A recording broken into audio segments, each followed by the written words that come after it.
कई बार हम लोगों को सिख धर्म के दर्शन को पंजाब के लोगों से जोड़ते हुए सुनते हैं। यह एक गलत धारणा हो सकती है, क्योंकि इस धर्म की शिक्षाएं इस ग्रह पर रहने वाले हर इंसान पर लागू होती हैं। सिख शब्द अपने आप में इसका प्रमाण है, क्योंकि इसका अर्थ है शिक्षार्थी। कई धर्मों में सबसे नया सिख धर्म गुरु नानक देव जी के उदय के साथ अस्तित्व में आया और सदियों तक इसका प्रचार और विस्तार होता रहा।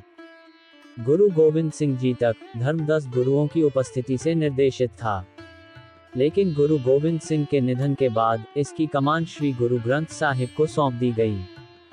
10 गुरुओं की शिक्षाएं और दर्शन पवित्र ग्रंथ में मौजूद छंदों के रूप में समाज को प्रेरित और सिखाते रहते हैं। गुरु गोबिंद सिंह 9वें सिख गुरु गुरु तेग बहादुर के इकलौते पुत्र थे। उनकी माता का नाम माता गुजरी था। उनका जन्म 22 दिसंबर 1666 को पटना, बिहार, भारत में हुआ था। उनका मूल नाम गोविंद राय था। गुरु गोबिंद सिंह एक आध्यात्मिक नेता, दार्शनिक, एक महान योद्धा, एक बंदरगाह और 10वें और अंतिम सिख गुरु थे। उनके पिता तेज बहादुर 9वें सिख गुरु थे और बहुत साहसी व्यक्ति थे। औरंगजेब अपनी क्रूरता और इस्लाम के प्रति समर्पण के लिए जाना जाता था, इतना कि उसने लोगों को बलपूर्वक इस्लाम में परिवर्तित करने का गलत कदम उठाया था। ये 17वीं शताब्दी के उत्तरार्ध में हुआ, जब मुगल सम्राट ने अपने पूरे साम्राज्य में शरिया कानून लागू किया।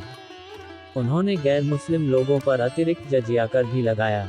एक कारक जिसने लोगों की अखंडता और विश्वास को खतरे में डाला, वह था उनका जबरन इस्लाम में धर्मांतरण। इसके परिणामस्वरूप इतिहास बताता है कि कश्मीरी पंडितों ने गुरु तेग बहादुर सिंह जी के मार्गदर्शन में शरण ली थी। इस दौरान गुरु तेग बहादुर जी अपने अनुयायियों को शिक्षा देने का अपना सामान्य कार्य कर रहे थे, जब पंडित औरंगजेब के क्रूर शासन से मदद मांगने के लिए घुस आए थे।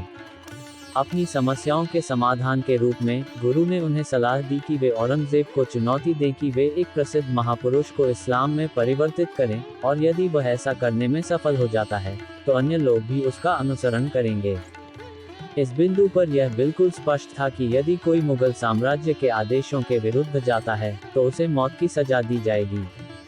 इस प्रकार पंडितों के सामने एक और दुविधा थी कि वे इस महान बलिदान के लिए किससे पूछें। ये वह क्षण था जब छोटे गुरु गोबिंद सिंह, जो उस समय केवल 11 वर्ष के थे, की गहरी अंतर्दृष्टि और परिपक्वता दुनिया के सामने आई। उनकी नज़र में उनके पिता ऐसे महान व्यक्ति थे जो इस तरह का बलिदान करने में सक्षम थे, क्योंकि कोई भी अन्य व्यक्ति उनके प्यारे पिता की महानता से मेल नहीं खा सकता था। इसलिए गुरु तेग बहादुर जी पंडितों के साथ दिल्ली गए और मुगल राजा से मिले। लगातार दबाव के बावजूद उन्होंने इस्लाम धर्म अपनाने से इनकार कर दिया, जिसके परिणामस्वरूप उन्हें मौत के घाट उतार दिया गया। 1675 में 5वें मुगल सम्राट औरंगजेब के आदेश पर उनका सार्वजनिक रूप से सिर कलम कर दिया गया, क्योंकि उन्होंने इस्लाम धर्म अपनाने से इनकार कर दिया था।